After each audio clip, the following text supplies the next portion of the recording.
Hello everyone, welcome to my channel Shilpa's daily life. আমার এই নতুন ব্লগে তোমাদেরকে জানাই অনেক অনেক ওয়েলকাম আর অনেক অনেক ভালোবাসা। সকাল সকাল একেবারে স্নান টান কমপ্লিট করে চলে এসেছি রান্নাঘরে। আর এইদিকে দেখো আমি চা বসিয়ে দিয়েছি, দুধ চা, আর অন্যদিকে দুধটা গরম করতে বসিয়ে দিয়েছি। তো শাশুড়ি মায়ের জন্য দুধ চা বসিয়েছি, আমরা লিকার চা খাবো, বর আছে বাড়িতে। তো এইদিকে কালমেঘ পাতা ভিজিয়ে রেখেছিলাম।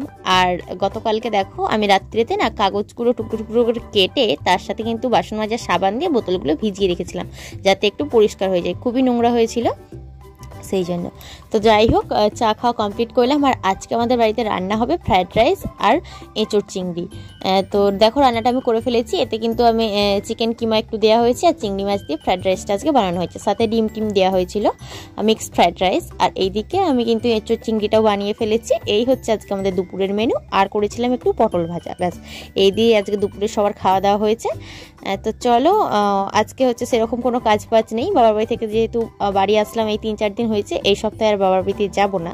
আমাদের এখানে পাড়ায় এক জায়গায় বাসন্তী পুজো হচ্ছে, মানে বেশ কিছু, আমাদের পাড়ায় না, পাশের গ্রামে। তো ভাবছি বিকেলবেলা সেখানেই একটু দেখতে যাব।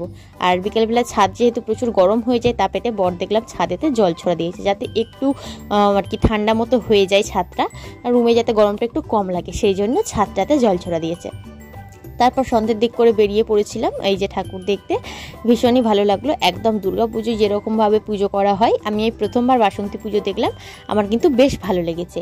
আর এই ঠাকুরটা দেখে তো প্রায় মানে হাঁ হয়ে গেছি যে বাসন্তী পুজোতেও এত বড় করে সুন্দর করে ঠাকুর ওঠে, তাই আর কি বেশ ভালো লাগছিল দেখতে। তোমাদের কেমন লাগলো অবশ্যই জানিও। যদি ভালো লেগে থাকে লাইক করো, কমেন্ট করো, আর চ্যানেলটাকে সাবস্ক্রাইব করে আমার পাশে থেকো।